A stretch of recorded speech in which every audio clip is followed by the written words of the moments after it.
Okay. Let's go to the page for the live stream. Okay. Get shareable link. 2 seconds and then we'll get into the live stream.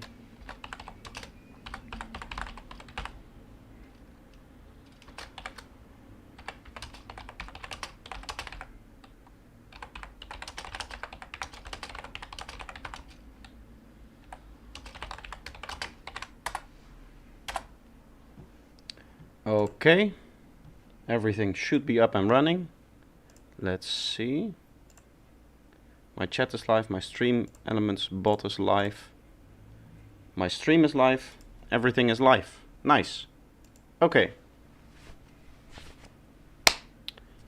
So that means that we can get back into this mixing session.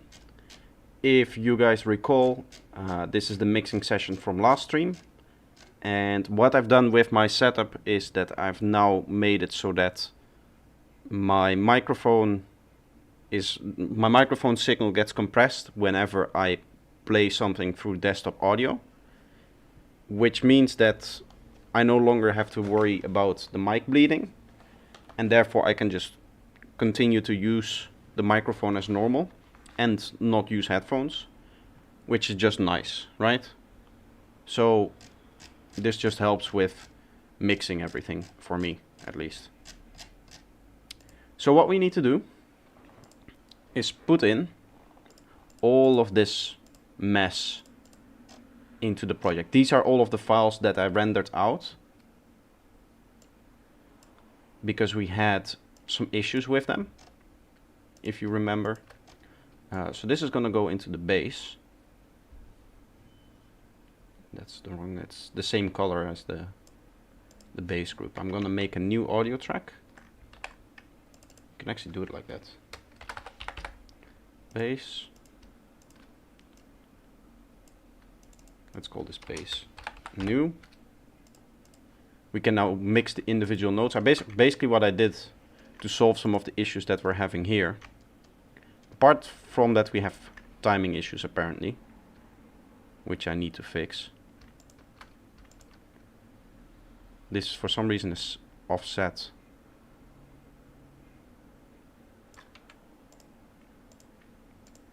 One, two, three, four. Okay, so now it's lined up. Now I can mix this properly, right? There's still some issues in there, but now all of the transients are clean and on their own, so I can actually like mix it in a decent way. All my roles separated, so I can mix the roles separately. The next one is that we just need to replace this one because that had a rendering issue. That should be done now.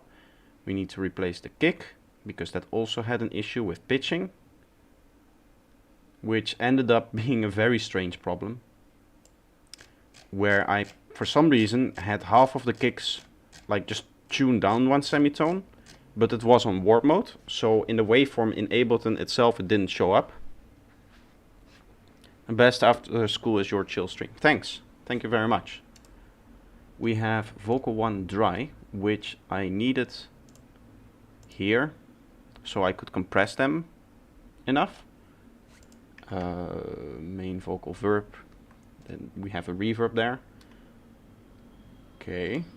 So I can just throw this on here, and then we have a reverb to install, and then we have the ambience number 3, which as you can see is also in here.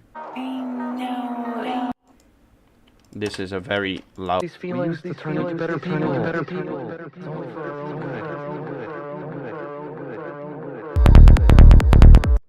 To turn into better people.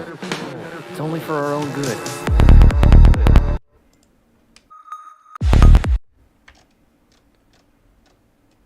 We have some timing issues still. Wait, can't you just... Okay, so I'm learning new stuff about Reaper apparently. Let's quickly scroll down and go back.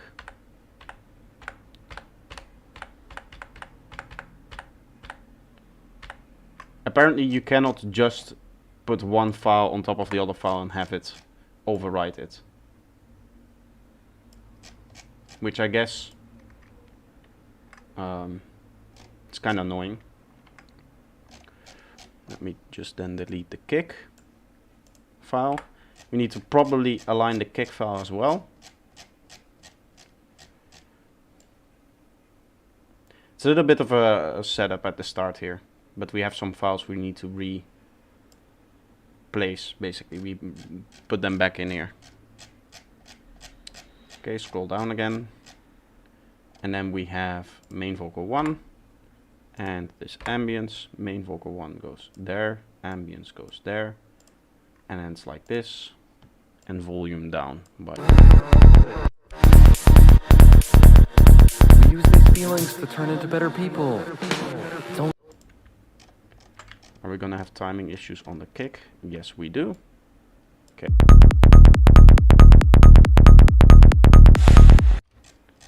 The bass is way too loud, as you can hear. Because I did not copy over the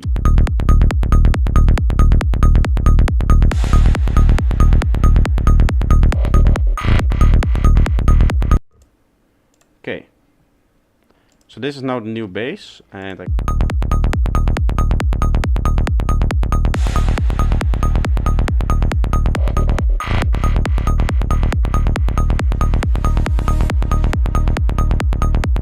You'll make it through.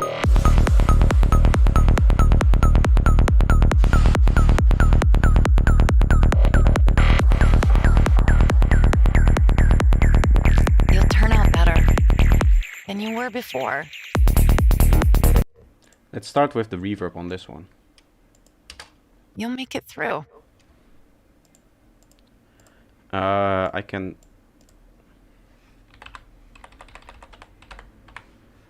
use a turbo verb. Let's just quickly set up a reverb so I can hear what we're kind of doing. I'm just gonna go for character hole here with You'll make it through. You'll make it through. You'll make it through.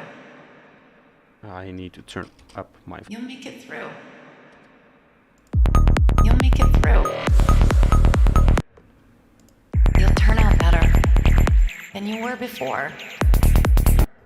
You'll turn out better than you were before.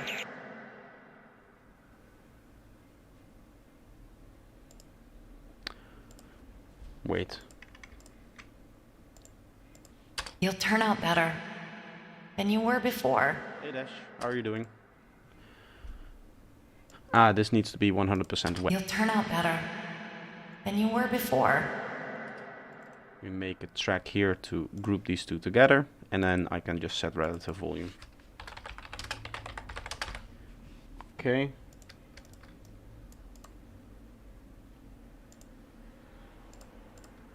You'll turn out better than you were before. This one then goes to 0, and then this goes to 0 as well. And I can set the volume, which was like -7 of the original vocal here. And then I can decide to mix in You'll make it through. it here.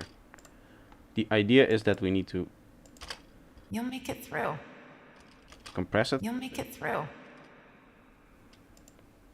Again, You'll make it through. we have set up right now is just You'll make it through. not very characterful, I guess. I'm also kind of looking at my volumes. I feel like my volume is still very low for the whole track. You'll make it through. Or maybe it's just the vocal that's now low. You'll make it through.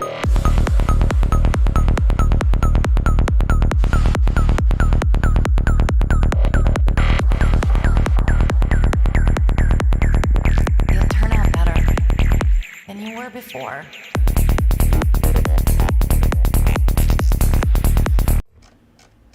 Yeah, let's mix the kick and bass first before we do anything else. Because we have new kick, new bass.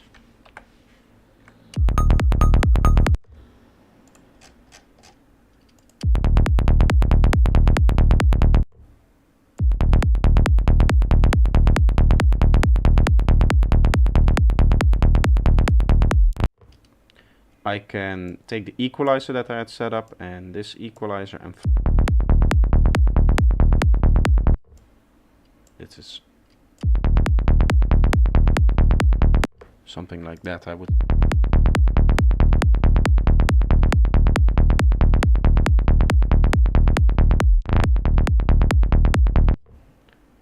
The roll is a little bit loud, and for the roll, the idea was, if I remember correctly, I have some notes here as well somewhere.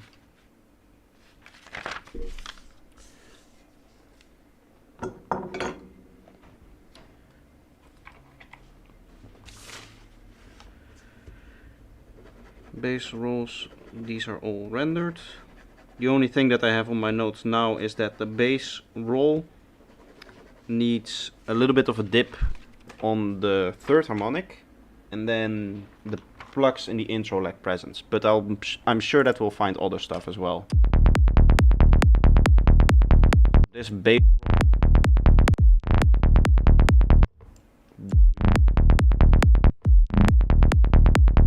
frequency. I'm also gonna clean up this mess, because that's just because we have kind of the bass too close together, right? I mean, I don't really care about all of the lower harmonics in here either. It's not like in a roll that the sub bass is important, as long as it stays here.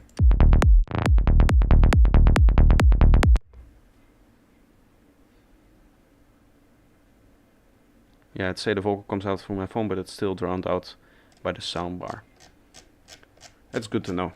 It's nice to have people listen with me. I know the audio quality isn't the best, it's not like ideal, but still every helping hand helps.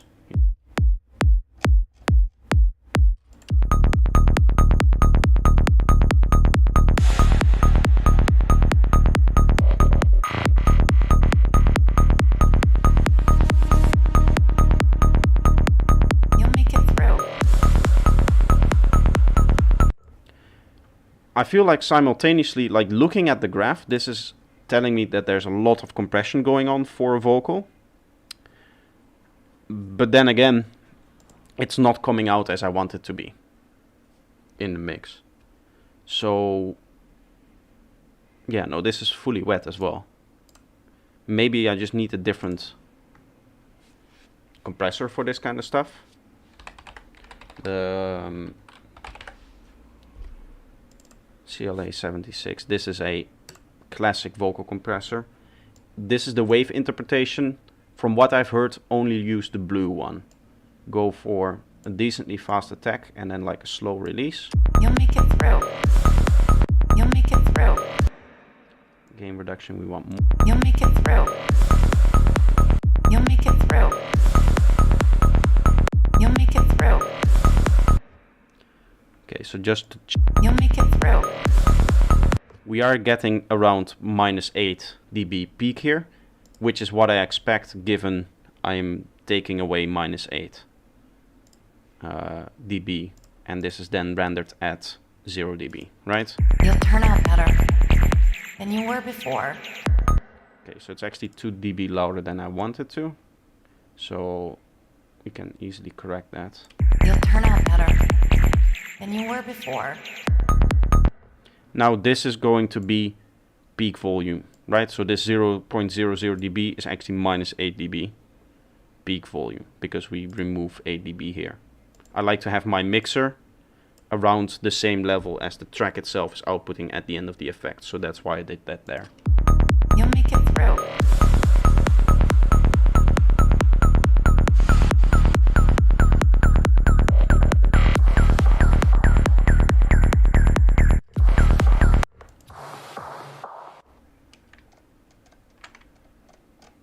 This one does not feel aligned with the track. How are you doing?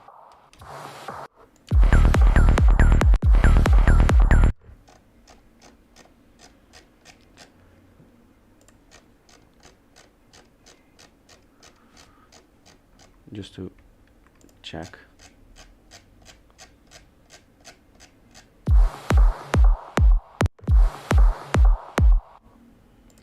This is where that thing hits.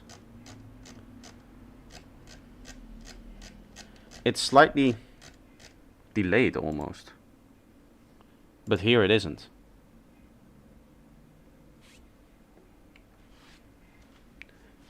How about myself? I'm doing very well. Just a relaxed, easy sound.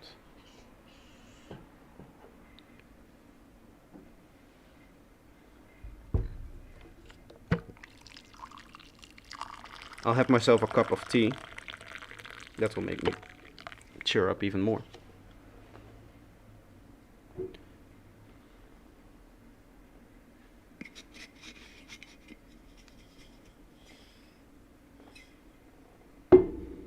Okay.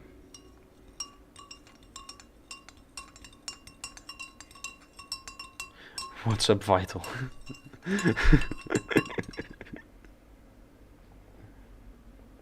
Mr. Snapheap, we should call. Okay, so this delay makes no sense. Why is that off? I guess in terms of mixing it then, it's the same thing here, right? It's off the grid, just slightly.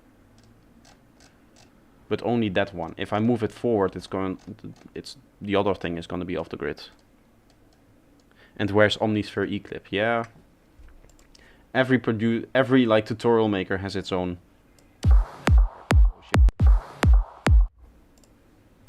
Can go and just take away the high end to remove some of that click.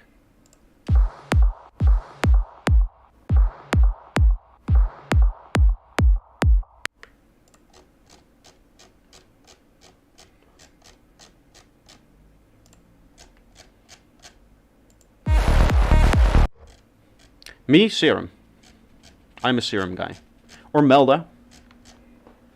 I guess Serum is a little bit everyone, right?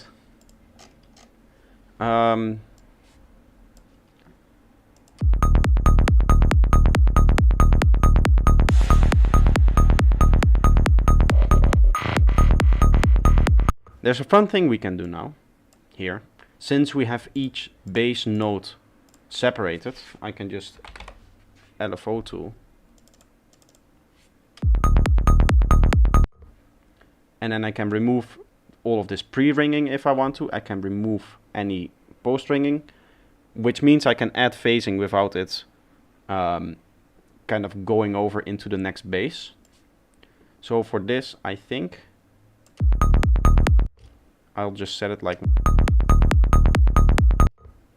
and then we just remove all of this. Let's see if I can set the grid in such a way that it lines up with that transient somehow. There we are. I mean, close enough.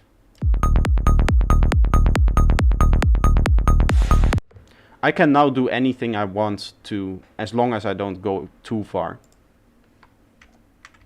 But I can basically phase this again without it post-ringing into the next bass sound.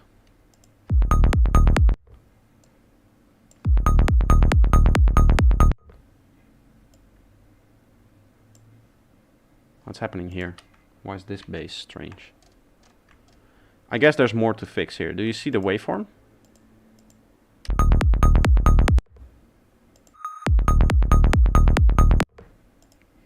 There might be an issue with the waveform. Let's just not look at the first kick and bass. What's the... There we go. Because I do want this bass to have a bit more grit. You and you.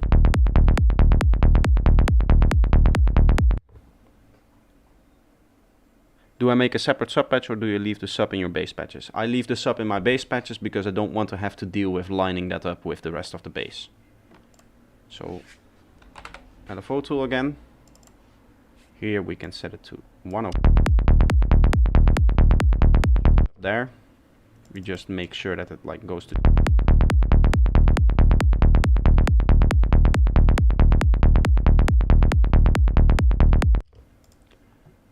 And then actually we can drag this over here. So now, right? So that's just separating the bass into its various components. Even if I post-ring after this bit, it's not going to actually bleed into there, as long as I put it before the LFO tool. So if I now take freeform phase, and I set up my patch for my phasing, yoink, I can just throw that before, like this.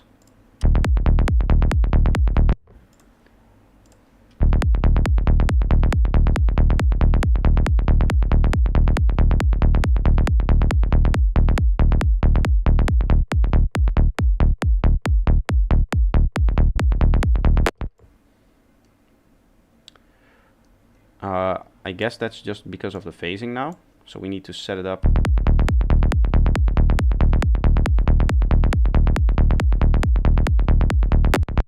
I also need to align the kick still, I see, because the transient of my bass is right here, and I want that to be in a silence point.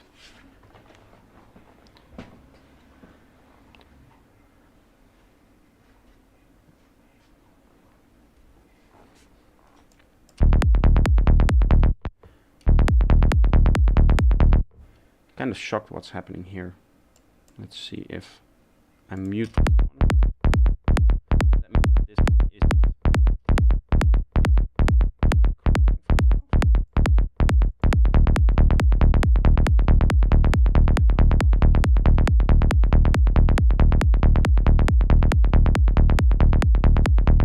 We want, right? So now it's returning to the point where I have like a normal transient here again.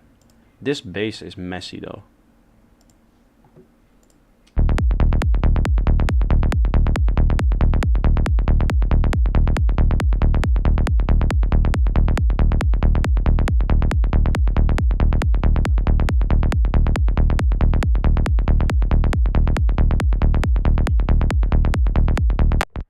It's still a fairly loud peak here.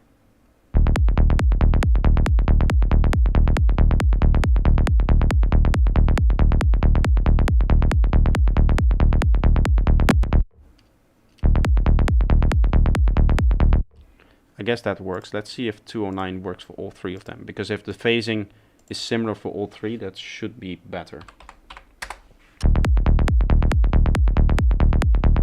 Look the same. If this works well with the kick, after we... Wait, are they all 209 now? Apparently this one was already set to 209, so that's perfect. That could be a nice vibe to switch it up. I wouldn't do that. I would more go for something like that, but we're in mixing, so I'm not going to change anything. So let's align this kick. Now I say aligning the kick for a reason. I'm one of those people who doesn't align the bass to the kick. I align the kick to the bass. And the reason for that is because my first bass tends to have no sub bass. Now I'm not sure if that's the case for this one, or if I have not yet removed the sub here. It does look like this has some sub. So I'm gonna get a linear phase equalizer, and I do want to remove the sub here.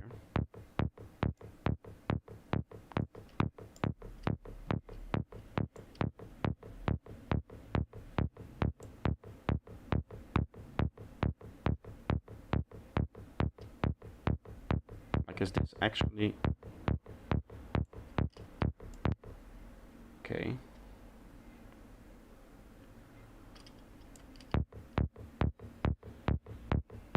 We have the first harmonic here.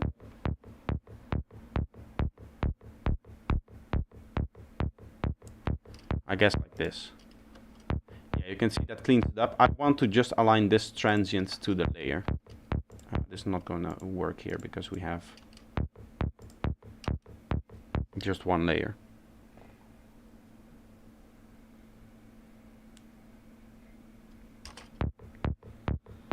Sorry if I'm not concentrating hard enough. I'm putting the linear phase before the LFO tool, so any pre-ringing is kind of like caught by LFO tool itself. Okay, now we align the kick, and the way that I do that is with M equalizer with a filter. So because the filter introduces a phase shift, we can use that to actually align these two. Let me quickly put this here. And hopefully we can do it while the kick stays mainly within this area. If I go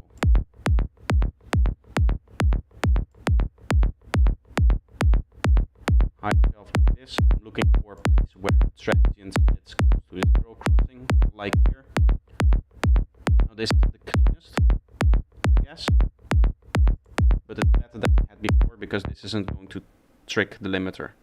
Is it me or is your voice ducked by the sidechain? It is ducked if I play something. I need to get used to this because I set it up for this stream only. Like if I'm going to do normal production, then I'm going to wear headphones. But for mixing, I want to listen to my speakers. So I have my microphone being ducked by desktop audio. So it doesn't bleed into the microphone. Gives you guys a bit better quality at the cost of like hearing what I say when something is playing. I just have to remember to stop playing things when I talk.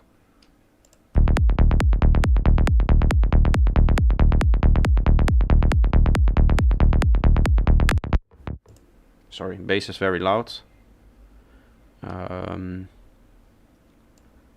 Bass new. It's gonna go minus 2 dB.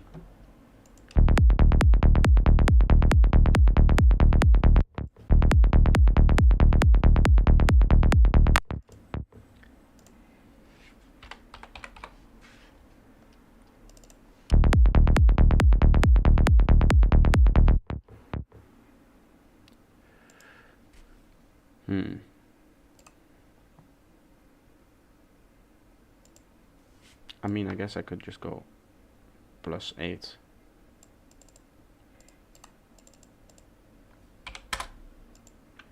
-8. That should catch anything going above it.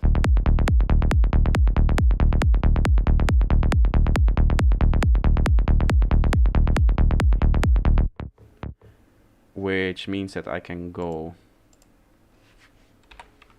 7.5 just to get a little bit of gain reduction.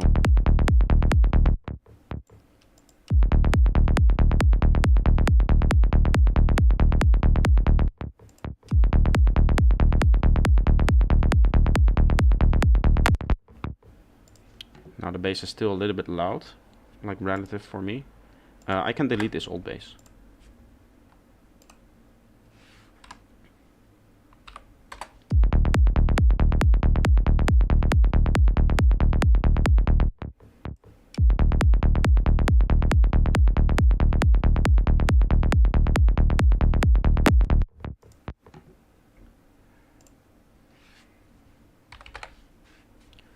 Guess we can give it like a gluing compressor before we go into the clipper. Means that I'm going to keep my clipper open because I do want my clipper to do stuff. Let's set up basic settings.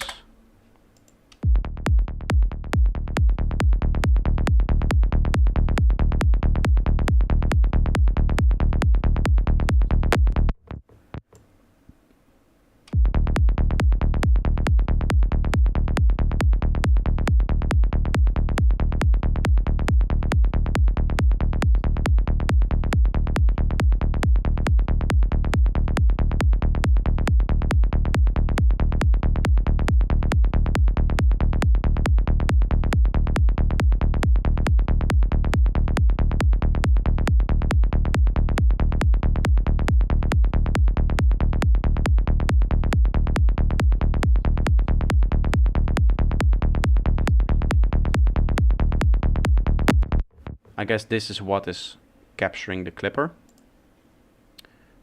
which we can fix by having a strong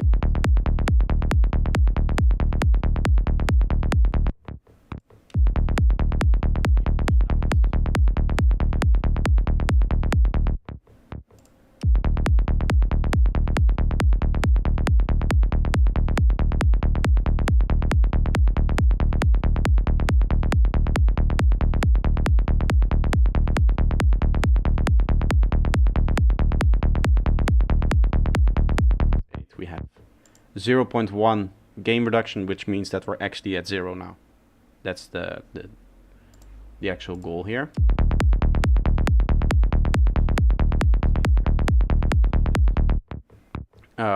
More flat in terms of the waveform. It's still quite loud, so I might take another dB of it.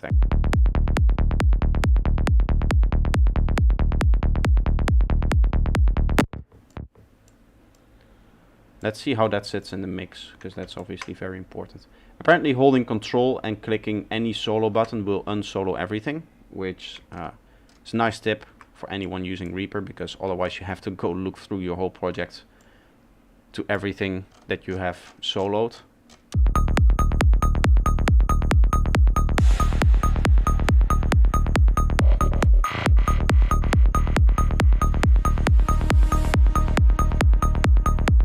You'll make it through.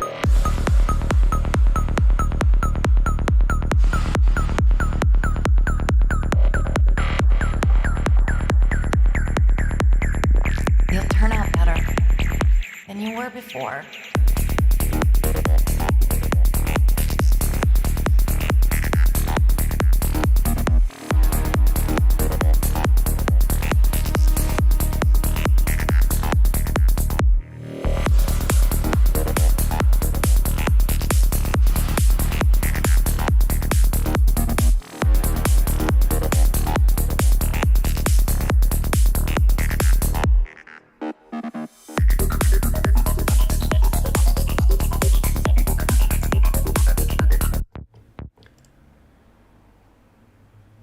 Because of the linear phase, I guess it plays more. It plays longer.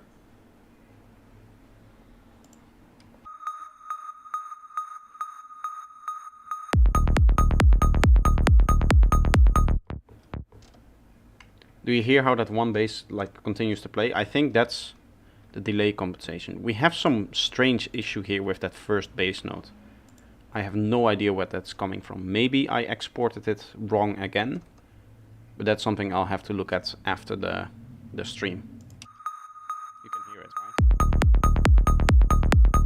How that first bass note is different.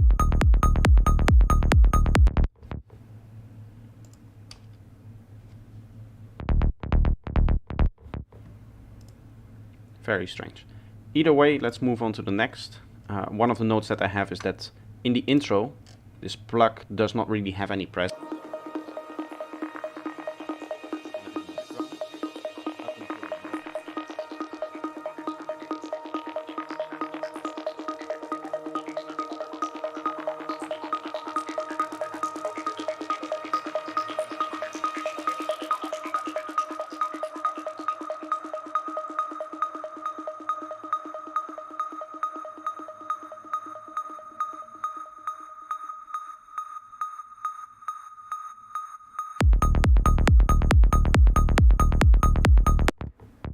Do you hear how once the drop starts, the plug just becomes a lot more present? Right? Not just in terms of like it's becoming louder, but also more high end. I mean, it becomes louder for sure, right? You can see that right there. So that's one of the things we need to check. The other thing is just the amount of high end. So again, we can, I guess, do a bit of gluing on there. Now, this means that we need a lot stronger compression here, I would say. Maybe like this range, right? 4 to 8, something. When we're here.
before.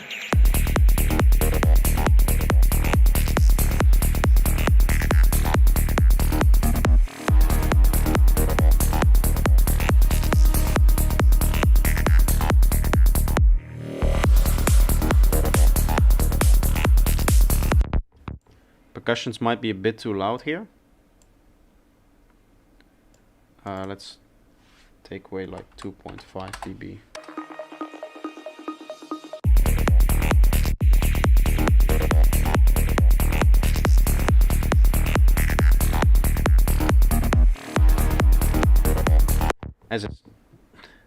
Again, I forgot that I have to turn off audio playing through my desktop in order for you guys to hear me. Either way, what I just did was, like, I'll quickly explain. When I feel like something is wrong, I first look at an analyzer. Like in this case, I saw on the analyzer that this bump went up too much for my liking. And only based on that do I make decisions. Now, one of the things that could be at fault here is that we have maybe too much other high-end stuff happening in there. And that means that there's not enough space to get the percussions to be as loud as they need to be. So we're gonna see if there's any high-end to speak of. Which, I mean, I can just do like this.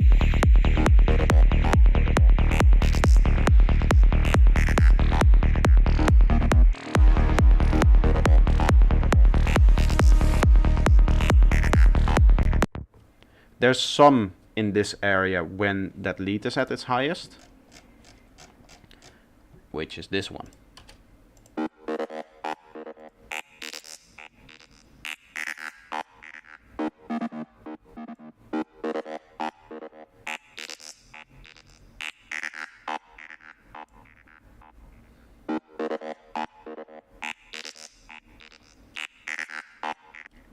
I mean, it doesn't lose its texture like this, it just loses its grit. Maybe if we just go like this. Slight bump here. And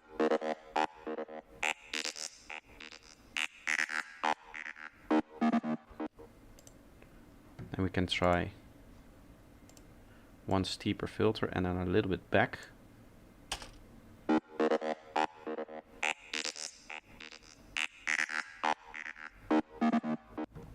That just gives it a lot more space, but we're not really losing its texture.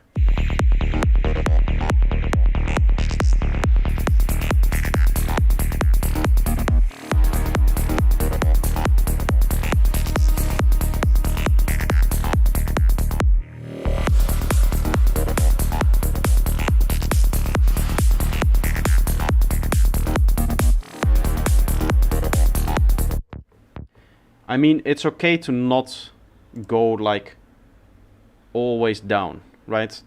Conventionally, for EDM and for any kind of music, what tends to happen is that the spectrum just continues to go down.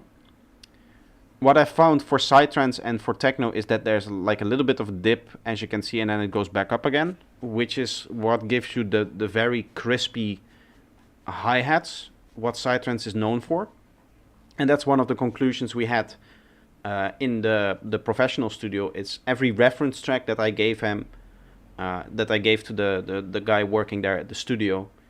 He analyzed those, like listening to it, and he noticed that my hi-hats were mixed way too low because I was under the assumption that we kind of need to do like pink noise mixing, right? Which is the common trend under normal EDM even, like normal house and deep house and whatever. But for like techno and psytrance in particular, those two genres are known for very strong hi-hats, very crispy, almost piercing high-end, which you can only get by having that spectrum go back up again. I am not sure if now I'm kind of overdoing it, because I'm starting to go up here and I kind of don't stop up until like 17k. Maybe I need to go up until like this frequency, like 13k, and then roll it off. So like we go from here a little bit down more, which basically means these spikes, turn those down to like here-ish. I mean, it doesn't sound wrong to me, but my speaker system like is the worst, just to be honest. And also, if anybody is listening on a better system, the quality that you're going to get for high end from YouTube is never going to be good, unless you go to if you go into stats for nerds on the stream. If you like right click on the stream and then stats for nerds, there is one audio buffer. I cannot even see it here. There's one type of audio which is lossless. Let me see if I can find it. If I go to view on YouTube and then go into stats for nerds, it should give you the audio format that it's using. At least it does give you that for video. I don't know if it does it for live stream. Codec.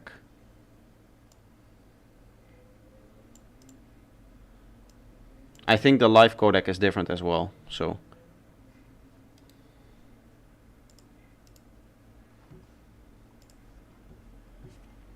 I'm not exactly sure. Like, you guys cannot really check the high end for me, because high end really suffers from any kind of audio compression. Like for MP3, anything above 16K is just cut off, like non-existent, right?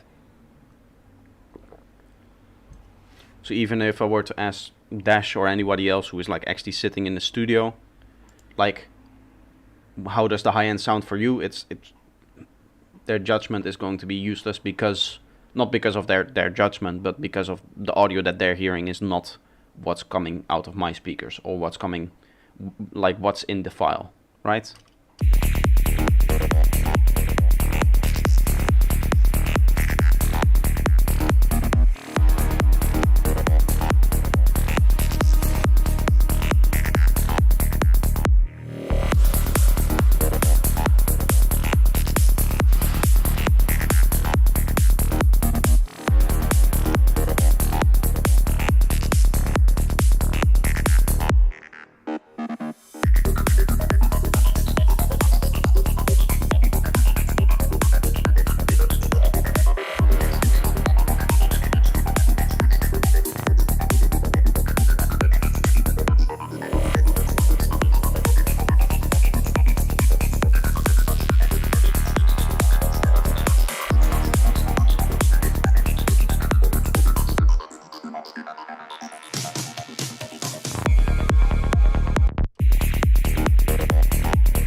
Okay, so that's just cutting off those extreme high peaks at like 18, 19K, which I don't think I need.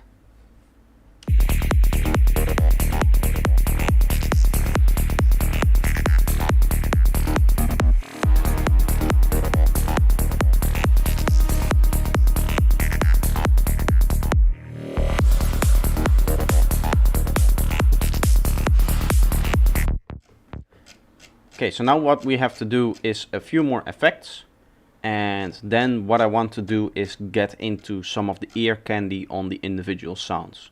So slight saturations, slight modulations, maybe like a slap delay somewhere, stuff like that. All of that kind of very subtle effects that you can barely hear, that I won't be able to hear very well even on like my speakers. But that should bring in some of the live into the track.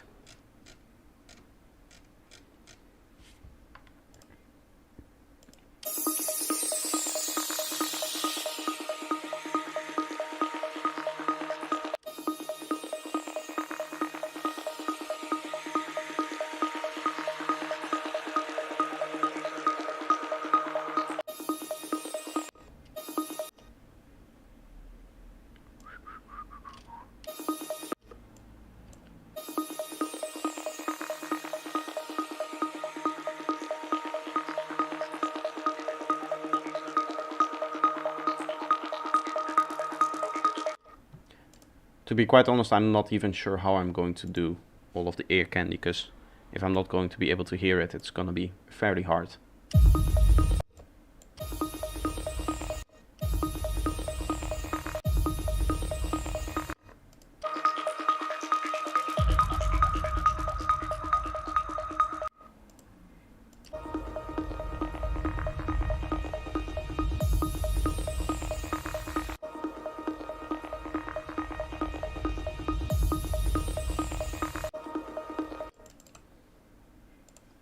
I just want the very low.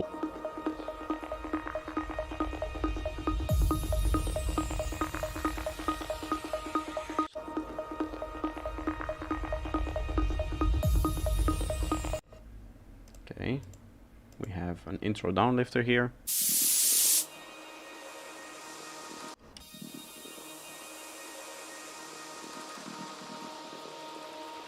And then one final more effect here.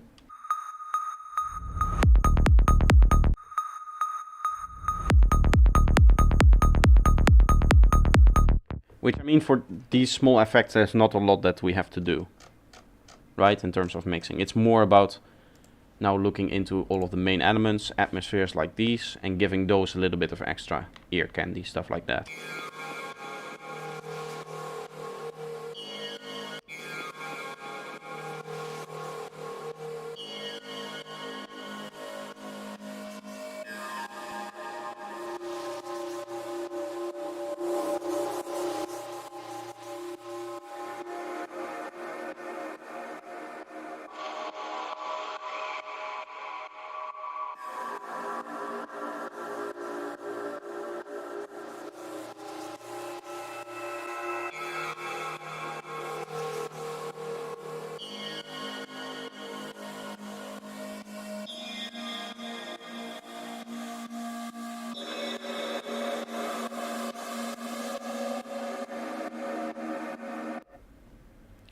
So Lux is a plugin that does saturation. This is a very slight saturator which you just use for like excitement, hence the name. Like, I can barely hear the difference.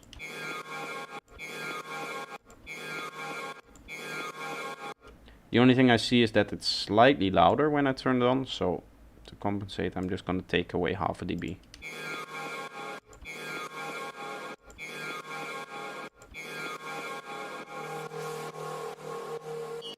Now it looks like it's same level, which is how you A/B things, right? Always on the same volume. I can barely hear the difference. I know it's doing something because I've tested what it actually does, and it does add saturation. Like, I've looked at it on a sine wave, even at low values, it adds very small amounts of harmonics, or of first harmonics. This version, the finesse version, adds more harmonics. I think it adds 3 extra harmonics to it. But still very, very slight saturation. This is just 1 extra harmonic on top of every harmonic that there is.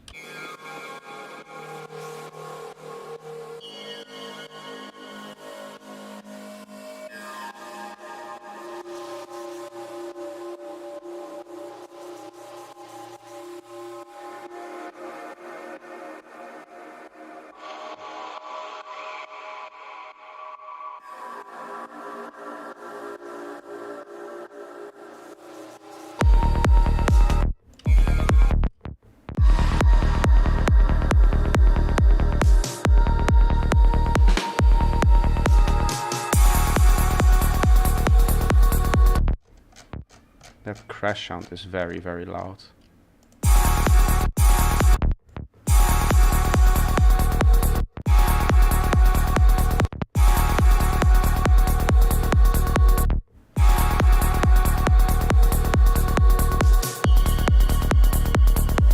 You'll make it through.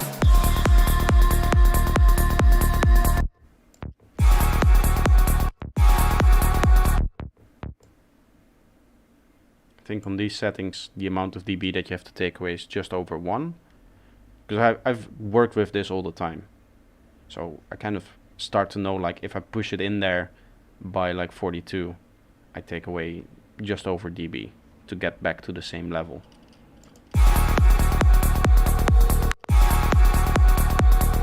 Maybe a bit more in this case. Maybe almost 2.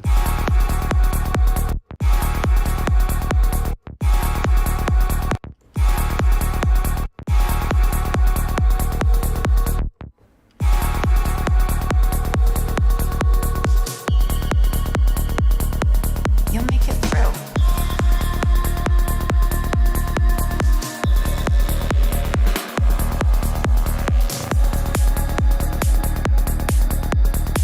You'll turn up.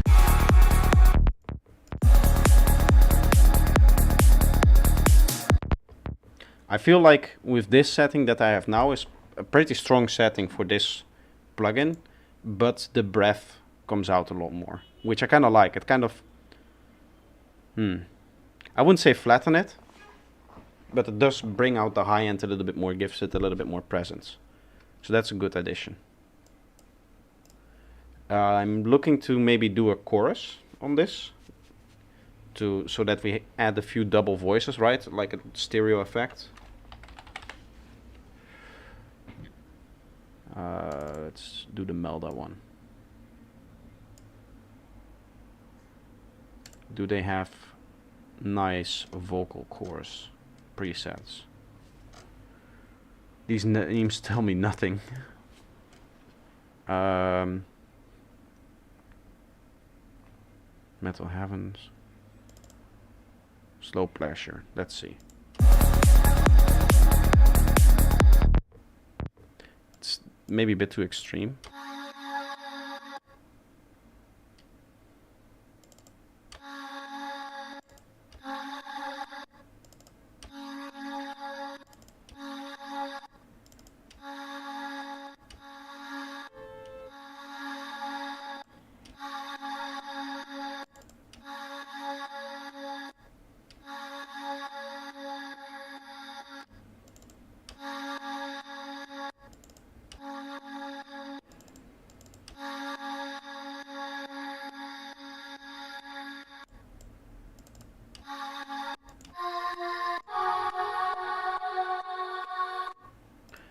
I do like this. It's just too wet.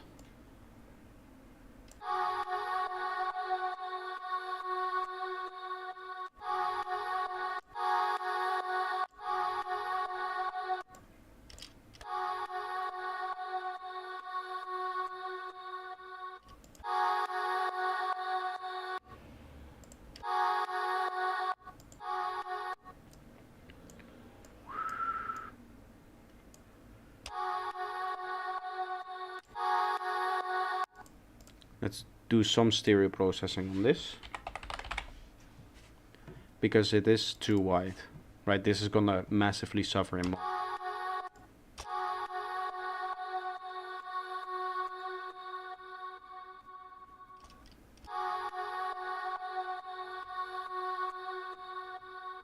I am keeping this wider as I would, for example, in the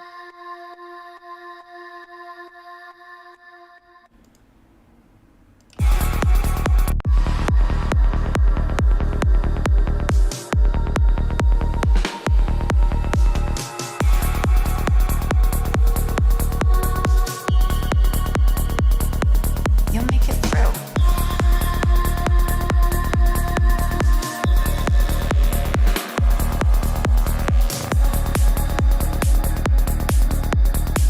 You'll turn out better than you were before. We use these feelings to turn into better people. It's only for our own good.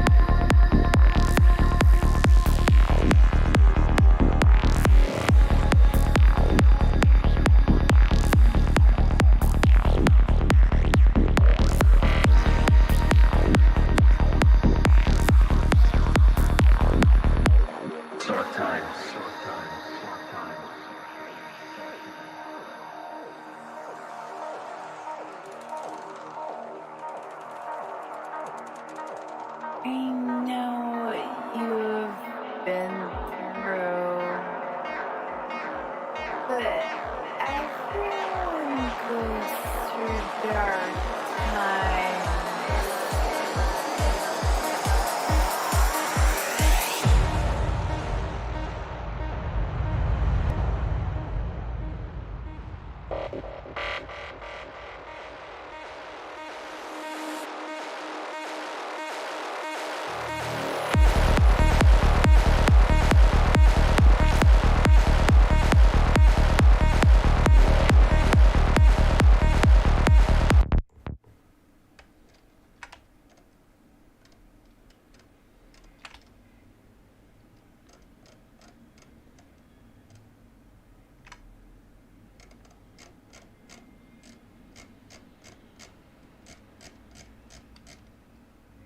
Is it just me or is the sidechain off?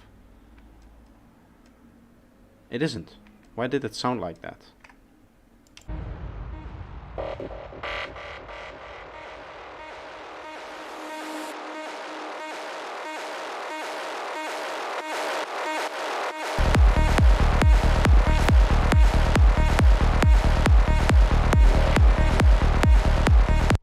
I guess that has to do with just the melody.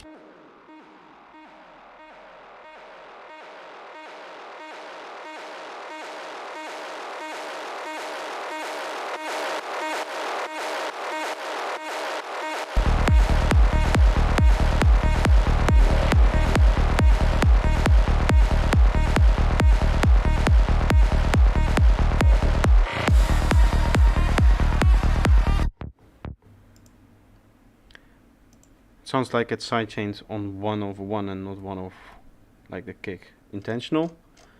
Yeah, it's kind of strange, right? Like the sidechaining seems off, but looking at the waveform, it is clearly sidechained to the kick. Still, what the fuck is going on with this kick drum? There's something wrong with this production. I have no idea what's going on here with this kick as well.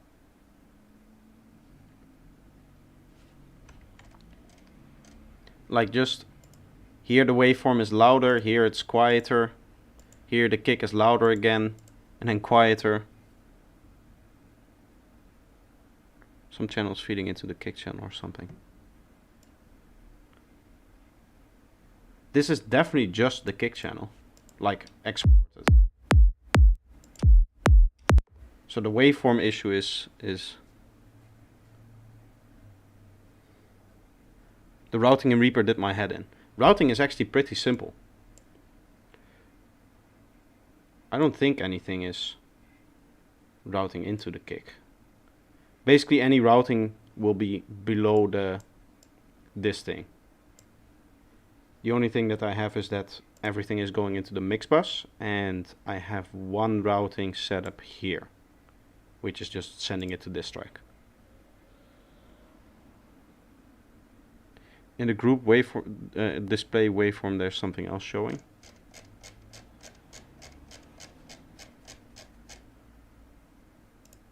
You mean this one? Yeah, this shows all of the drums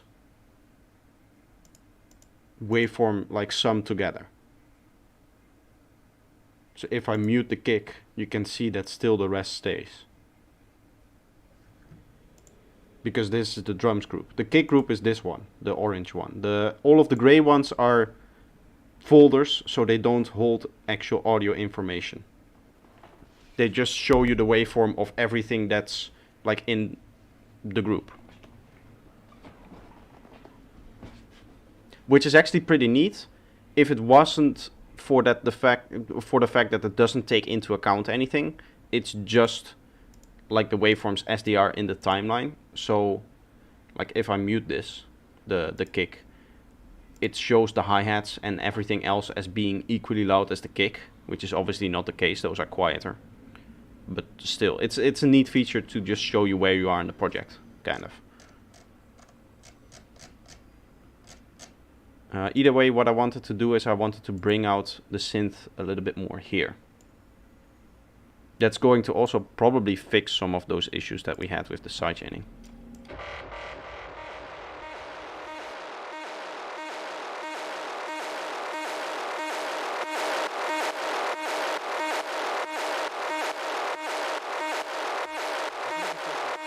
I think because it's like a polyrhythm, that is kind of confusing me with the feeling of the sidechaining here.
I know you've been through, but everyone goes through dark times.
Dark times, dark times, dark times.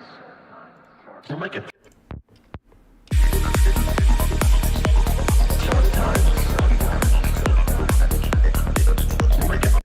There's something bothering me there.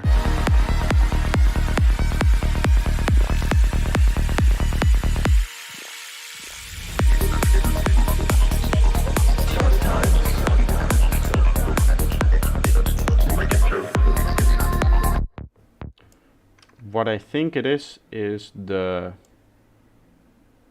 volume of the delay tail here. So I'm gonna just volume down for the fill part.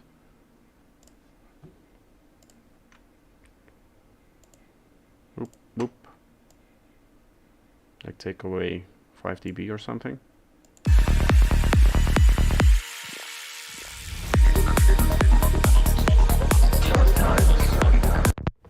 Maybe even a bit more.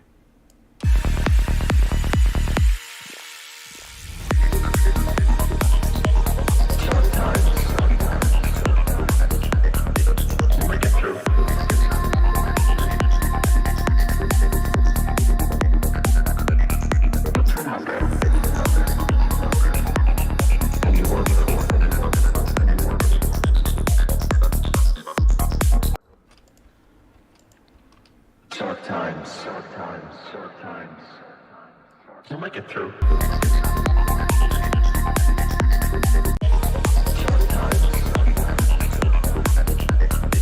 Let's see if that setting works, the volume down for the vocal on the rest of the parts. Dark times. It works there.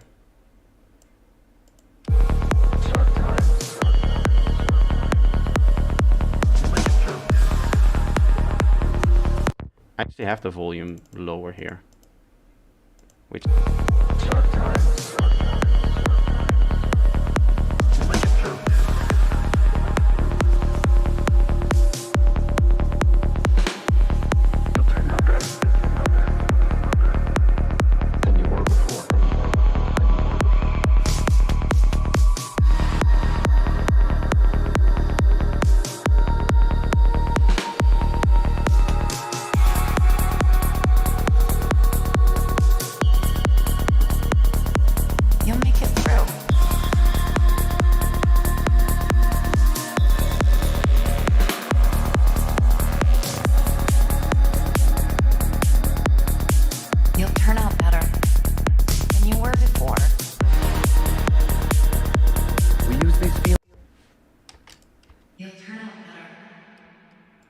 turn out better.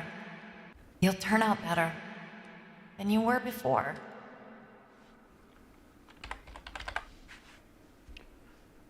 Wait, what if we put this compression right here instead, temporarily, so that it pulls up the reverb a bit more? Because in the mix it feels dry to me. You'll turn out better than you were before. You'll turn out better than you were before. Still kind of the same. Which volumes are these? These are both at the same volume. You'll turn out better than you were before. Peaks 10 dB lower. Which, I mean, we could give this a few dB. Like 4. You'll turn out better than you were before. We use these feelings to turn into better people. It's only for our own good. This one is a bit loud here.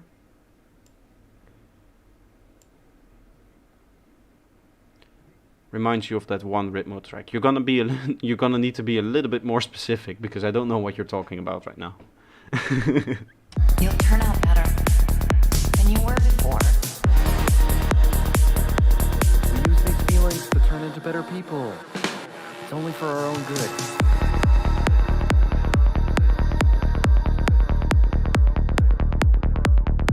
I know. I guess this track or this part could be louder than here. We could like take away maybe a few dB. I need to. There's this annoying thing that it does, which I mean makes sense for the DAW that it is. In the sense that normally these things are recorded in with like controllers. Never remember the names. Yeah, no, that's the same for me. Normally Reaper, so Reaper is like very professional, right? So it's assumed that you have like a mixing controller for all of this. Then it makes sense that it makes a point at the start at 0, I guess, so that the starting point is always the same. But if you're just drawing it in and you want this part to be quieter in volume than this part, then you just need to remove that point, otherwise it's skewing back up. We use these feelings to turn into better people. It's only for our own good. Hello, Cider. We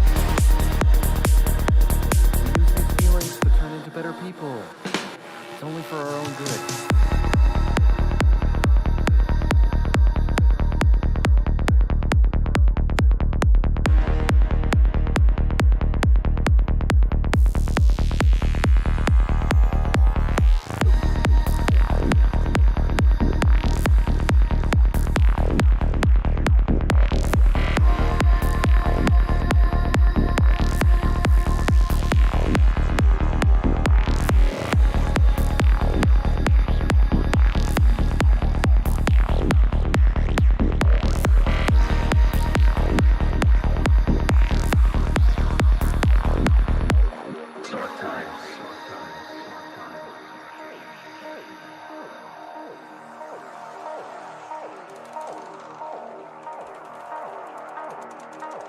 I know you've been through, but everyone goes through dark times.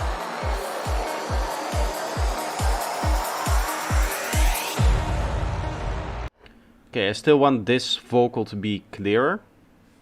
Also, I don't mind be. So, I guess we just go down like another 4 dB. And then I turn up the vocal itself 4 dB, which is quite a lot actually, that it's almost at 0 dB peaking. Which I guess it isn't, because I'm assuming that this is the one that's gonna peak at 0, right? Normalized. I know you've been through, but everyone goes through dark times.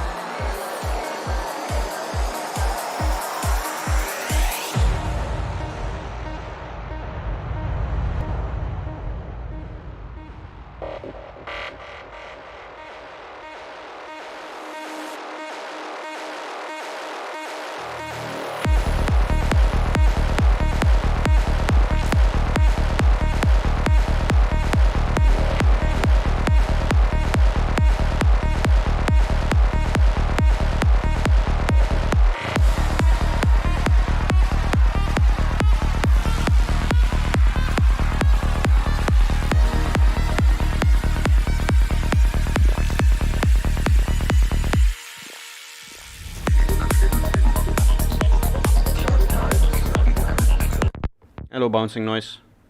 I always read your name as Munich, Germany, which does not make sense because that would mean that there was a whole city watching me under one account. If that is the case, though, I request that each of you log in on separate accounts so that my view count goes up. To be quite honest, in terms of the mix here, there's not really anything that's standing out. So I guess what we'll do is another listen through of the whole thing. If there's nothing that stands out to me in particular, then I have another project that we can do. Right, I have another project that we can mix and we can go into that. I think that's a little bit more interesting, although it's going to take a little bit of time to get going because I need to put all of the tracks into the right groups. Which, I mean, it's 5-10 minutes. But still. Otherwise, just watching me sit here finessing with very, very small things is, I think, a little bit less interesting than just starting up a new mix. Either way, what I wanted to do was I wanted to film this whole mix. So the end goal of getting as close to a finished mix here as possible is gonna be, right? We'll listen through it. If nothing stands out, then I'm going to call it okay. Because the only other thing that I need to do is I need to make sure that it fits with all of the rest of the tracks. So yeah, we'll listen through it. If there's anything that stands out, we'll fix it. If not, I think it's best that we move on to the next project. Get some tempo behind these mixes. That's also the last project that I need to do for the album, and then I can do all of my checks and I can push to release, or do the mastering and push to release.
You'll make it through.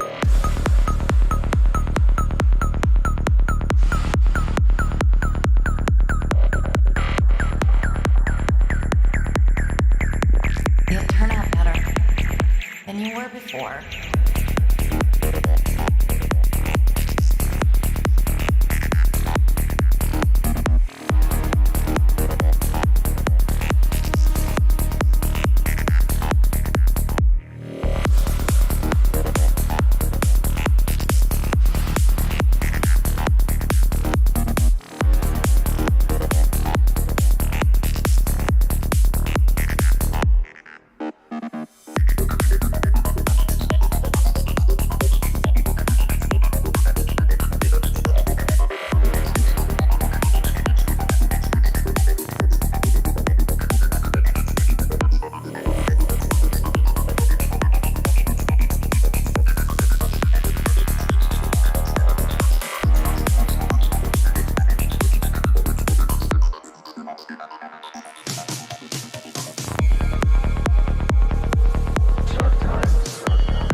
temporarily turn off the filter so that I can speak while it's playing. It just means that I need to move my microphone far away from the speaker so it doesn't bleed too much. I mean, it still might. You'll make it through.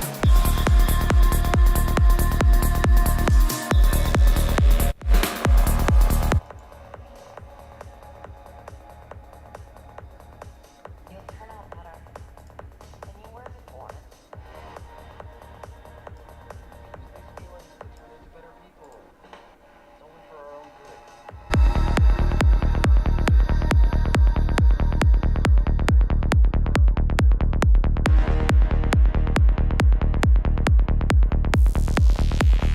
Now it should be best.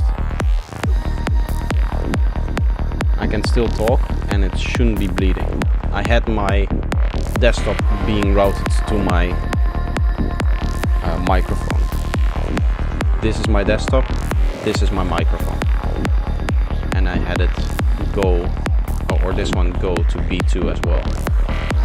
This is a very useful device for anybody who does like content creation or whatever.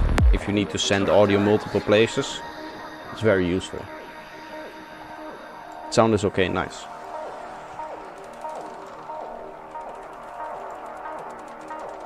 I know you've been through. Maybe it's a little bit too close to me.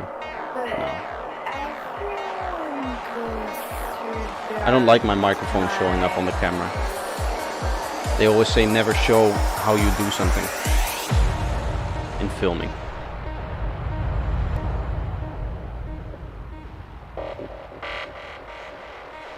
That plug reminds me of Wake Up by Liquid Soul. I'll see if I can find where I got it from.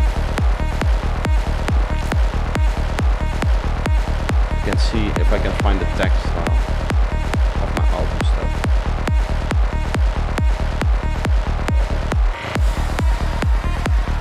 See if I can find the reference I mean. Heavy Drop LSD Solution. That's the reference for this track. That's where I got this track from. The idea and everything. Like the swing bass line. Kind of the darkness as well.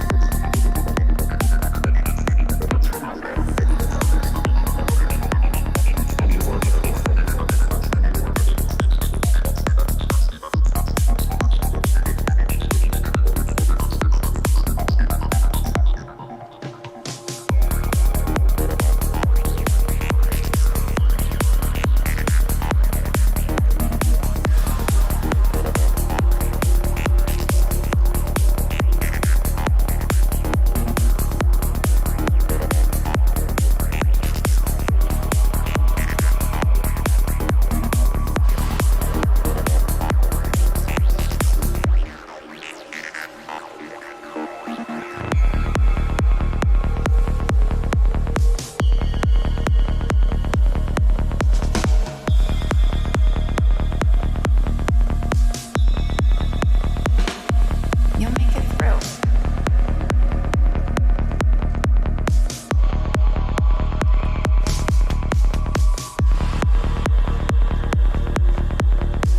You'll turn out better than I you really were like what I before. did here with this dynamics. This is a very cool trick.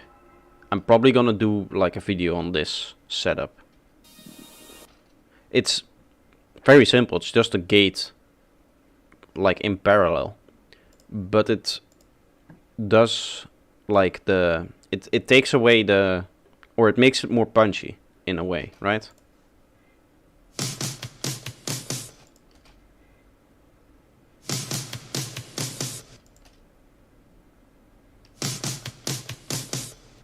We have it set pretty strong at 6 dB, but still, that's okay.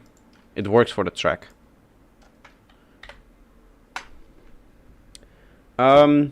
So I can go into the next one. So this is the final project that I still need to do, that I still need to mix. So the other project is temporarily finished. When I say finished, I need to do all of the final checks on the whole album part, and then I can go into maybe seeing if there's things that I need to fix on individual tracks, and then we'll master, and then it's finalized. But for now, like as a mix, it is finished.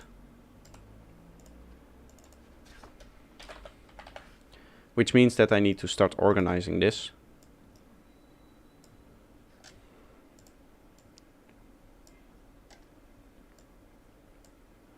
Which means that there's a little bit of a boring part coming up of the stream.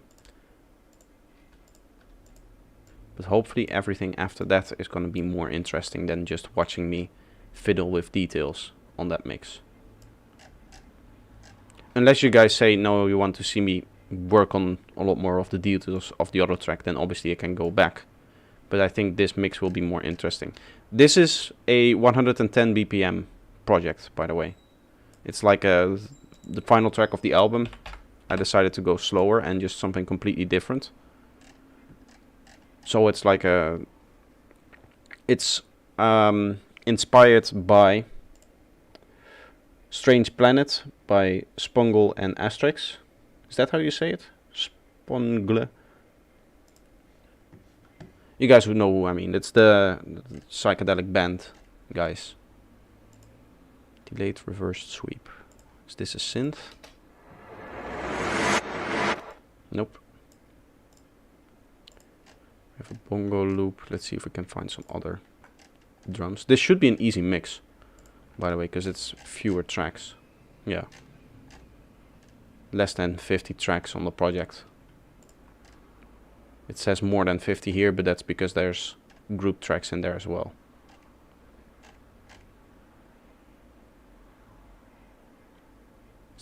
Are these the only drums?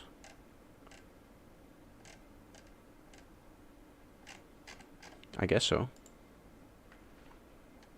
Low fill. Of course I had to unselect it. Open hat.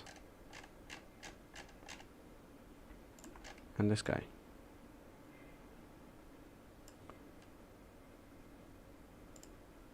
Okay, so then the clap goes here. Open hat. Hat loop. Organization wise, I think that works. The fill, and that's one crash in there. Lighting pads. We have sequence, synth. Those are effects. We have an acid. We have synth. Wobble, I think that's also synth. That main ARP needs to be in a group first. Squelches. Same, those are the same sound, so I'm gonna group them together. Transition sequence. And I guess vocal sequence goes into the leads because it was in the leads in the other project. Like in the production.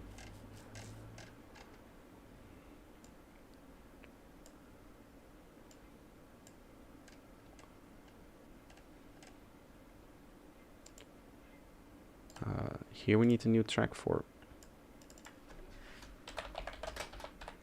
the main ARP. If you guys have any questions or things that you want to say, now is probably a good time.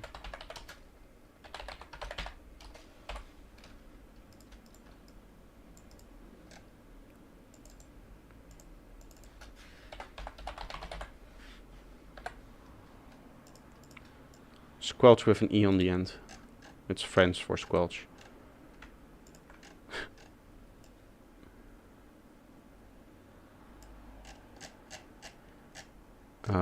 What else do we have? These are all the pads. Just two, I guess.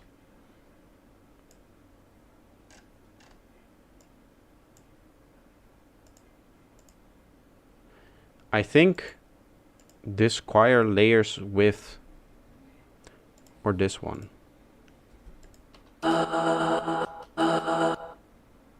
Is this the,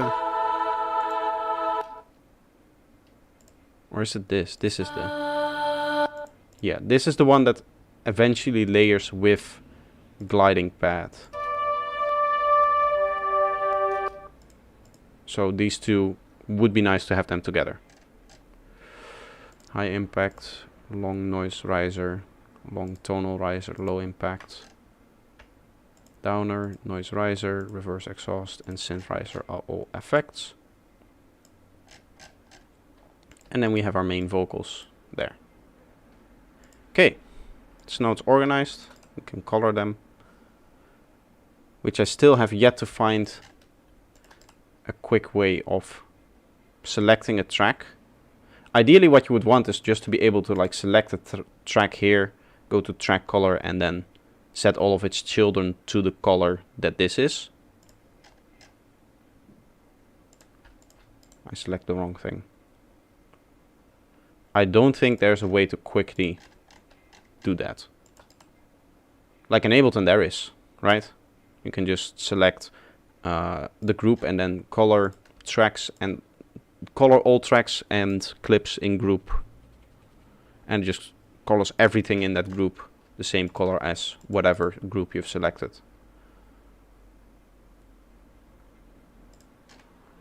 Okay, kick. Oh,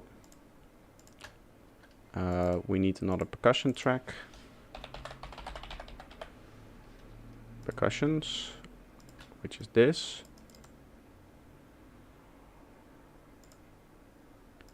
And then, okay, we have our volume set already. Turn that all off.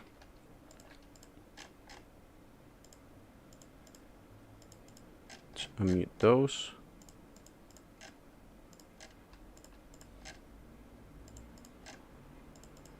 Okay, so now everything is muted. Again, as always, I mute everything on the second line here, except the kick and bass, so we can look into the kick and bass here. Might be out of time. I have some issues with Melda plugins. Don't mind the stereo layer for now. This is gonna go down in volume.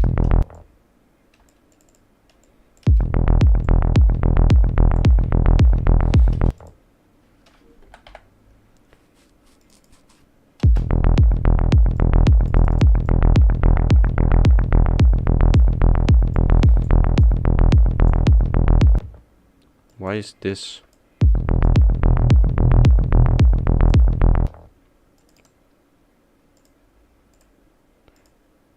Okay. I don't want that in my stereo, obviously.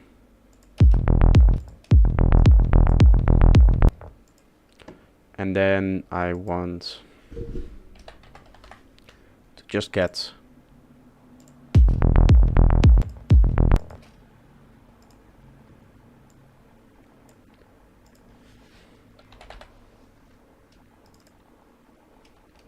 stereo from that. I also want this to be more plucky.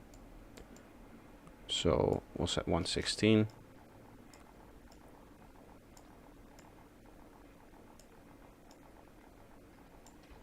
I might not do only sides from this. I might just like gain down the mids a bit.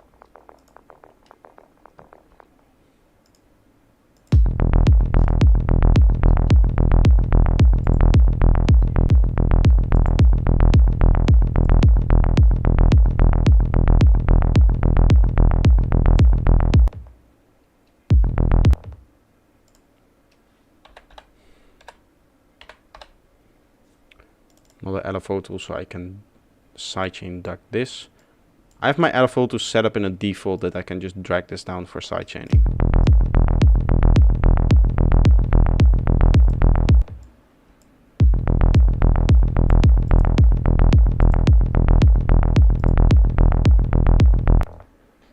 That's nice.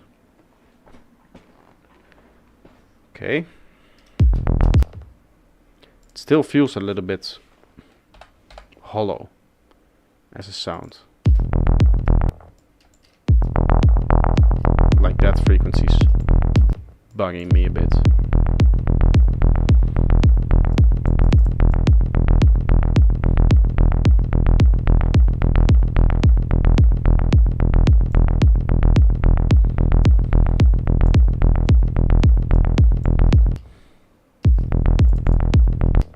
I wonder what kind of sound design shenanigans always causes me to have those little waves in there, almost like it's comb filtering, but not really, because like with the comb filtering it goes all the way down.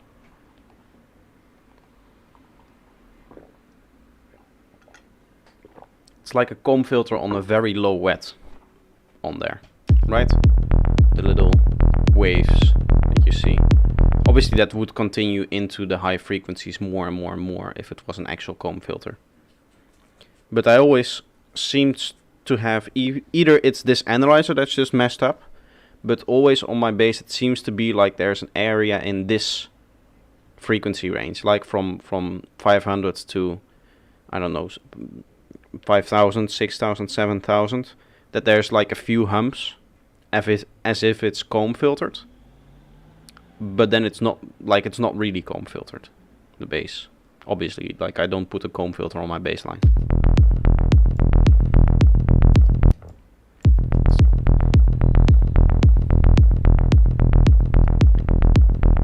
Kind of want some of that warmness from the second harmonic, I guess. Is the audio still nice, by the way, now that I've turned off the sidechain compression? I feel like it's more natural if I just am able to talk while I'm playing audio.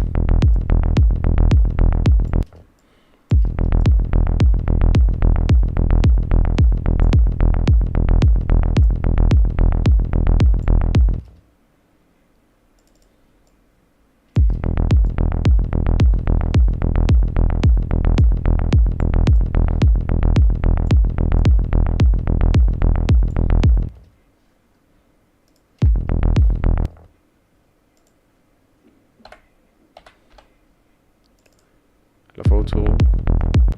There's a bit of stuff there. If I want to remove that, I can just boop.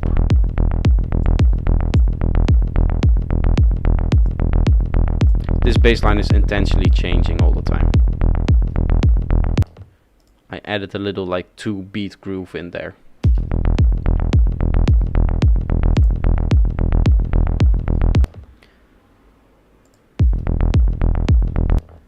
It is louder. Clip shifter. Gonna go in, what was it? 6.8. We'll go in 6.9, which is giving us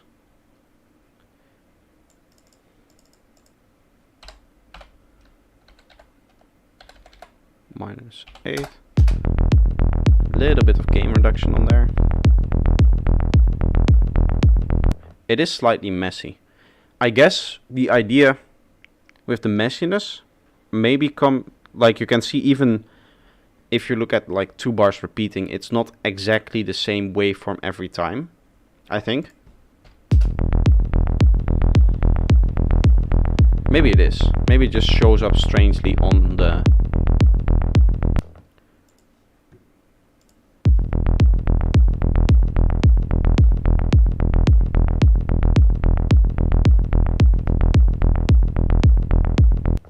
It does seem to be repeating. Maybe it just shows up strangely on the clipper. Otherwise I would have said something like maybe that the idea in the production was to emulate a little bit more of an older psytrance kind of style, in the sense that for normal like old psytrance, they didn't have the ability to re-trigger oscillators like in old synths back in the like 70s, 80s, when they first started making like Goa and stuff, and even the 90s, maybe early 2000s. That wasn't a common feature. It really started to become a common feature when Sylenth actually came out. Sylenth was one of the first popular soft synths, I believe, that offered like re-triggering of the oscillators for each note, like right there in the settings, right? For other synths you might have been able to do it in like a menu somewhere on the third page of a menu somewhere in the settings. But Sylenth, I remember it had it on the actual oscillator page right there as you opened up the interface.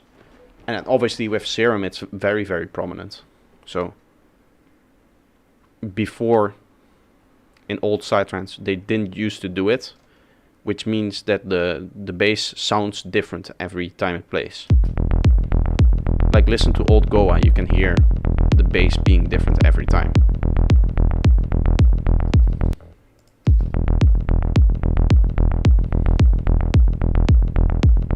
It's slightly misaligned, I think.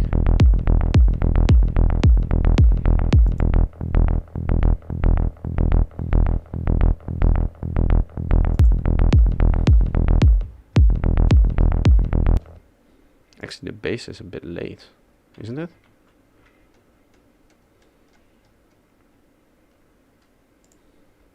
It is.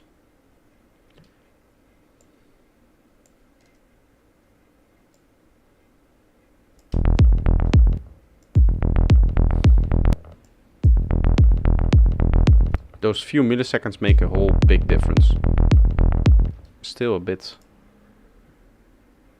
cyberpunky, thank you. At least I hope that's as a compliment. Who knows? What if he doesn't like cyberpunk? These millisecond timings apparently make a very big difference in terms of the groove, I have been told. Definitely, great.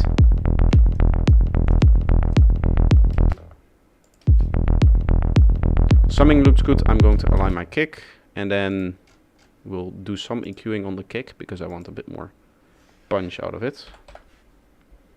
Bit more high-end click as well. This area needs quite a big boost actually, I would say.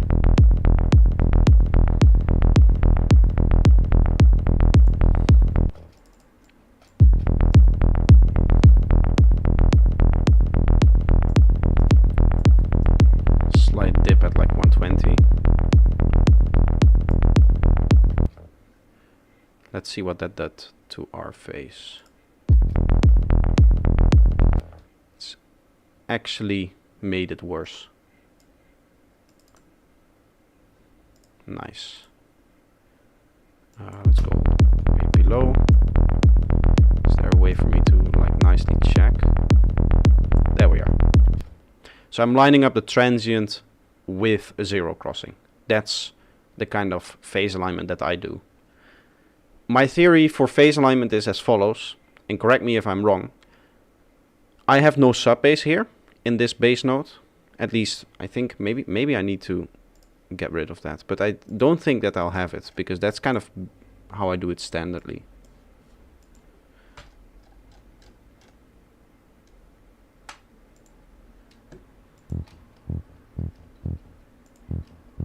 Yeah, no sub bass. You see?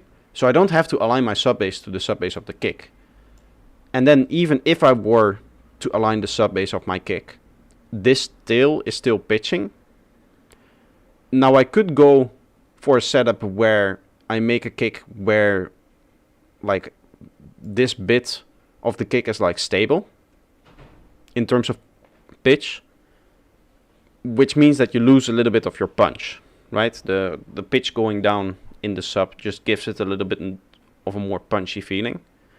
So my solution is, what if I just don't have a sub, so there's nothing for the sub to clash with of the kick, and I just align the transient with the transient here, right? Because then that's my only problem. That's the only thing that I need to align, is I need to make sure that the transient of the bass does not... Oh.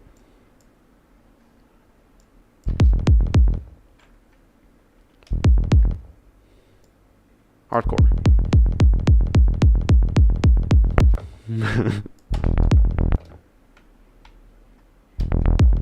I just need to make sure that the transient of the bass does not sum up with a peak and go to like up here.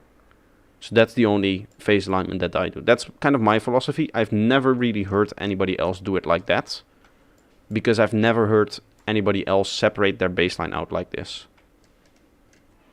Maybe I'm wrong, maybe I'm overlooking something, but this seems like the most logical approach to me of doing it.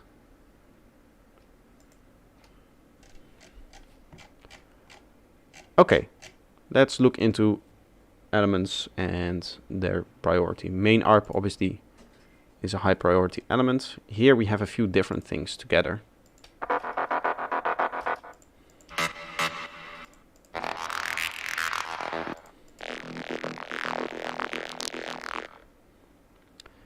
I guess these two will be the main elements. Even though they layer together here, I will do like a little volume dip on that one.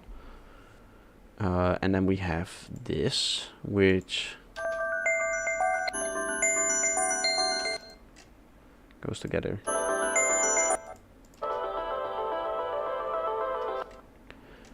I mean, I guess these together form like one element, because they're layered all the way except here.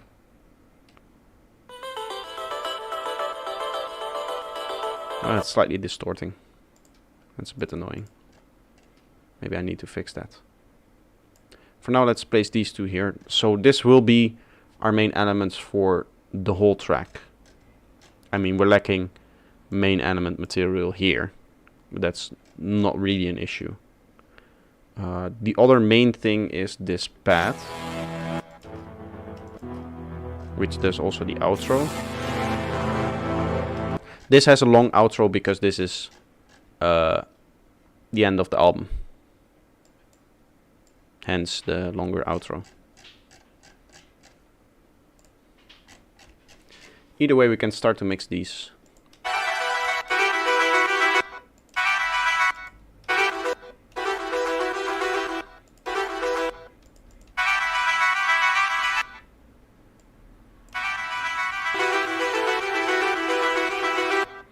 I feel like it's missing a bit of the punch transient of it. It doesn't feel snappy enough. You can see it here as well. This is just a mess. Although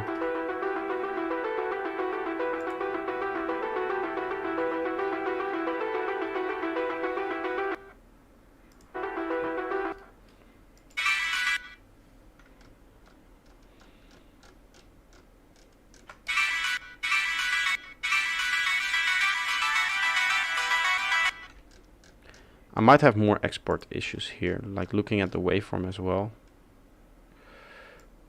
Where does the sidechain? The sidechain doesn't line up, does it? This is...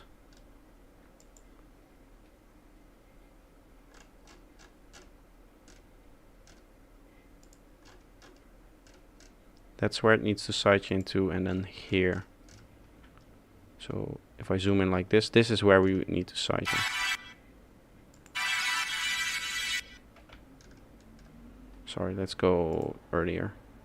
At the end there, obviously it's like a little bit of transition, so it gets a lot high end. Yeah, this, you can see the sidechain there.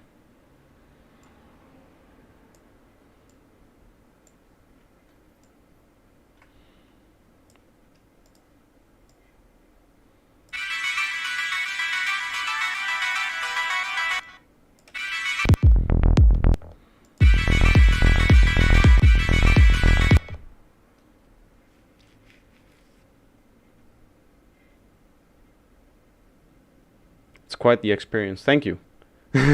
It's the tree, right? That thing. It makes me look like a deer. Yes. I can switch it around actually. I have another tapestry hanging on the wall. That's the same that Dash Glitch has in his studio. It's probably hard, yeah, for anybody to unsee now. All of my videos are going to get the same comments.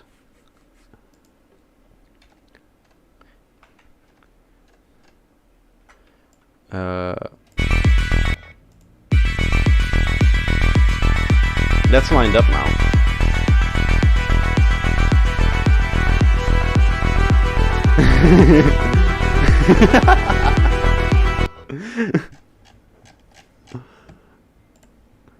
Everybody is seeing the same thing now. Nobody's gonna talk about anything else. The Melda Elder Spirit isn't. The Melda Elder Spirit animal is a deer. That's probably a sentence nobody's ever said before, Dash.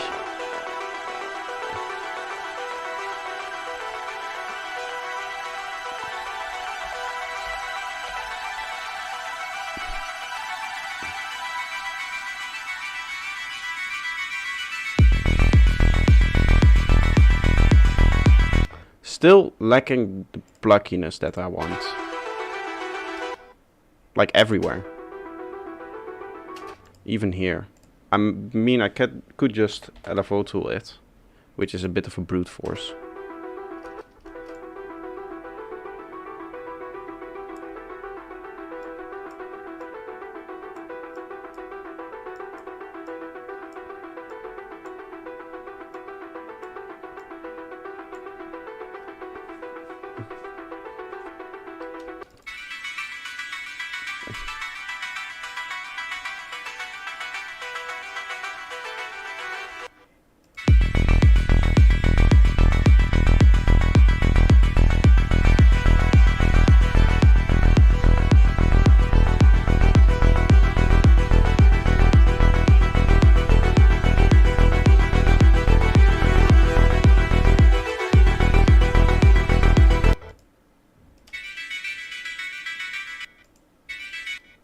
I guess I could have this one do more. Because this is just high end. Right? So I could...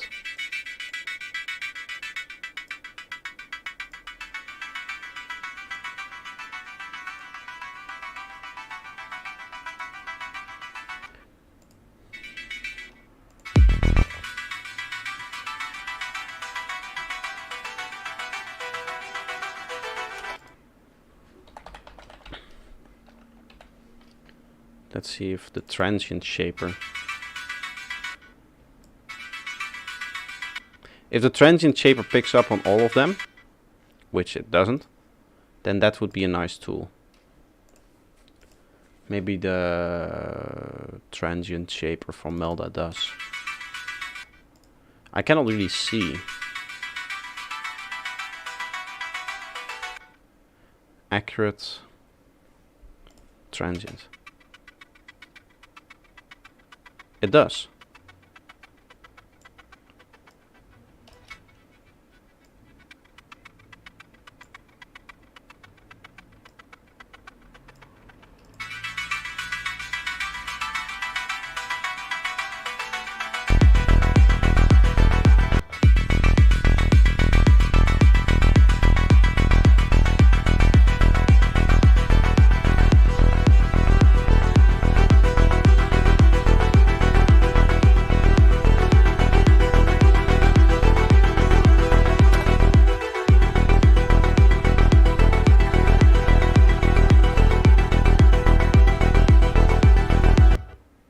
I want to see the frequencies of this. I feel like it's still messy.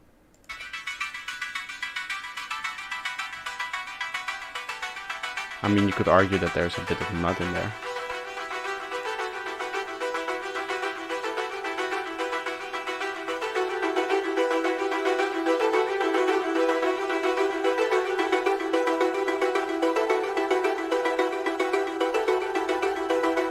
Why is this so slow? Because I also like slow psytrance sometimes.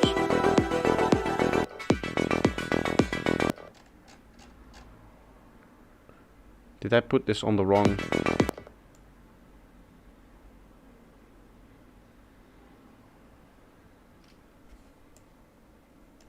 Ah, I put this on the master. That's not...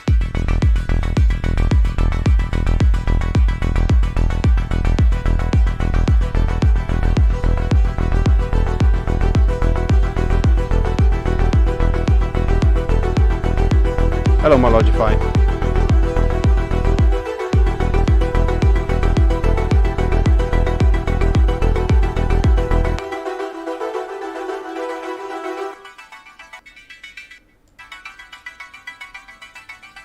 I guess I want this to be just a little bit more high-end.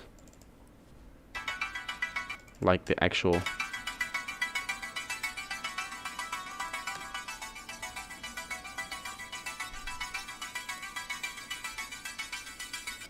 high-end bits.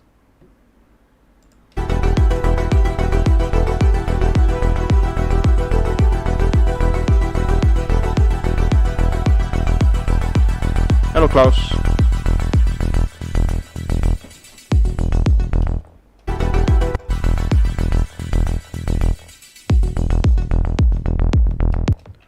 Okay, so there seems to be...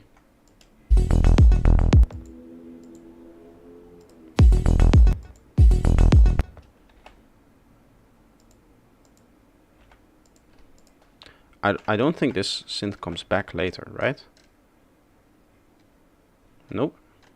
Perfect. I can just delete this. Thank you. Glad you like it. Okay, so now it's gonna sound a little bit annoying, but...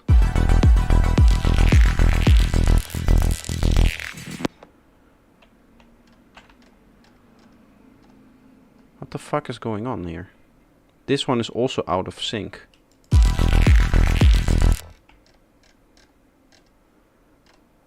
I need to fix this. This whole project is out of sync. You see, like, all of the synths start earlier. I'm probably just gonna redo this then. Like everything. Which means that maybe I forgot to... Because this is an there's this very annoying thing that if I have... M equalizer LP, so linear phase, introduces a lot of milliseconds of delay, right? In Ableton, for some reason, it's half this. It's like 300 milliseconds, which is still a lot. Here it's 600. Anytime I open up an Ableton project, I need to go into each M equalizer LP and just turn it off and back on, the sampling, the latency reporting. I've talked to Melda, or I've talked with the guys at Melda about this issue, and they say it's because of Ableton's way of handling latency, in the sense that Ableton only does per track latency compensation, right? The plugin delay compensation, which is a meme at this point, and for good reason. So, inside of Reaper, I've never had a problem. Yes, it is Ableton's fault. Yes, 100%. Because in Reaper, it doesn't do it. The plugin just opens up and it works. Because Reaper knows that you need to do per plugin delay compensation. In Ableton, they don't do that. They only do per track delay compensation. Which is also the reason why LFO2 always goes out of sync in Ableton. Right? I'm sure anybody using Ableton and LFO2 has had this problem, where if you add a whole bunch of plugins before LFO2, and then you add an LFO2, it goes out of sync, right? Like, I can't be the only one who has experienced this. The reason for that is Ableton does per track delay compensation. Ableton extincted the dinosaurs too, yes. At least that's how old their approach to delay compensation is. Because if you do per track delay compensation, then any time-based element in, or any time-based plugin like LFO2 is gonna go out of sync within your Ableton project.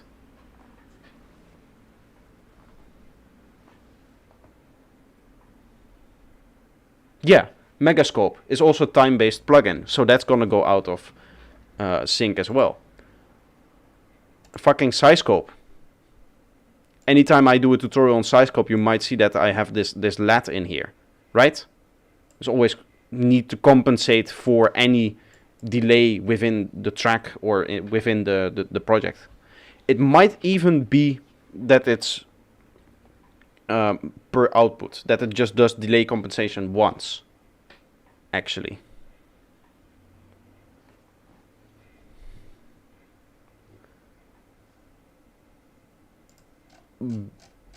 Because even if I have it, I can maybe show this.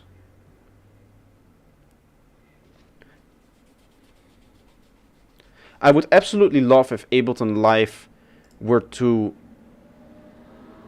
spend a little bit more time thinking about what their user base is actually doing with their program in 2020, and realize that not everybody is performing live, and therefore accurate plugin to plugin delay compensation is worth it more than shorter latency, or at least give us the option to switch. Because if I think I can do this. If I open up my size scope and I'll just set this to kick. I just need the first one for now. If I throw on a kick here, it's time for me to rant a little bit because this annoys me so much. It's basically the reason why I cannot go into that other mixing project. As you saw, everything is out of sync. So I need to re-export everything. It's also like causes problems with exporting. This goes to 0 latency because I have nothing loaded on here. Nice and easy, no latency. I take any plugin that adds latency, say linear phase EQ.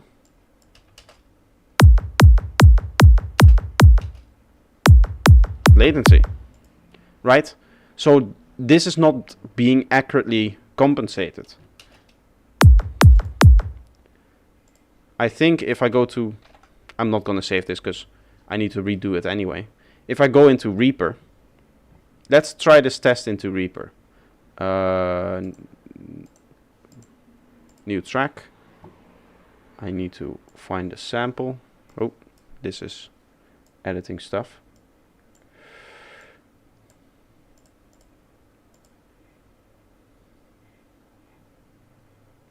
I'm gonna clip this every time somebody says, why don't you use Ableton? Ableton is amazing for everything else though.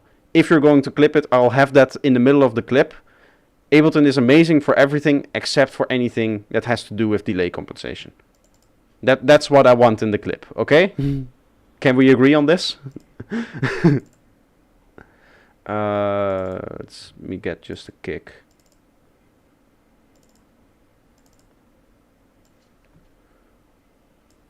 I think if I put a kick on here and I just loop that.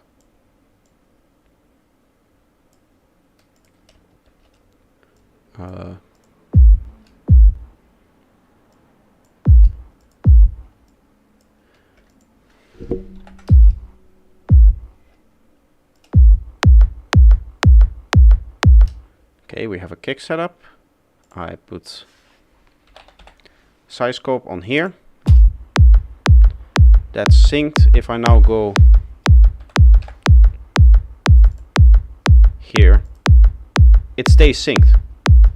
Same setup, right? Same idea, apart from the fact that it fades in on playback, but let's ignore that. You can see that the kick just stays where it is, even though there is a delay introducing plugin before it. Let's see what happens if I turn off the delay reporting. Okay, so if you turn on delay reporting, it needs a bit of time to catch back up again. Why can't we have this? What's wrong with this? I mean, the stream is basically over because what I had planned to do, I can no longer do.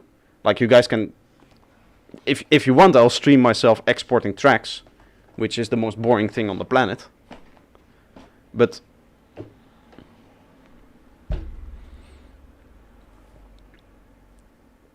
I mean, rant more? There's not much more to say, to be honest. I mean, I guess I can produce a little bit, but as you guys probably know, I am exporting music videos as well, so it's not like I have a lot of CPU left, which is why I don't want to open up any of the big projects in Ableton. Otherwise, I would just do that.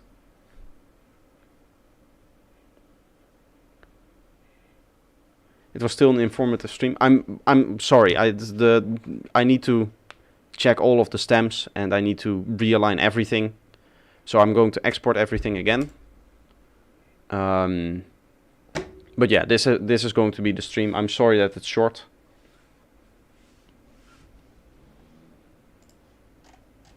But if anybody at Ableton sees this, or if anybody knows anybody at Ableton, just send the clip over.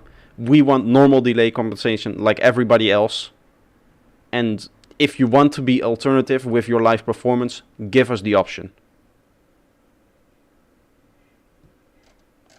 Like, it's 2022. Look at what the people are actually doing with your program and realize that 90% of Ableton users right now are using it to produce and no longer to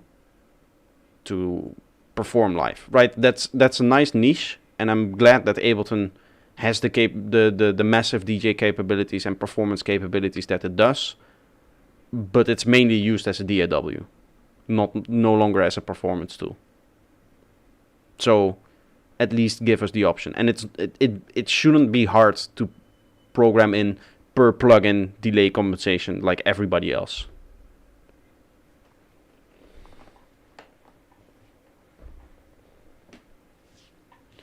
Yes. The only problem with that, Dash, is that Bitwig users are all basement dwellers and Ableton users are all hipsters. So all of the Ableton users are outside drinking in bars, whereas the Bitwig users are always using their PC all the time. So they tend to be more online.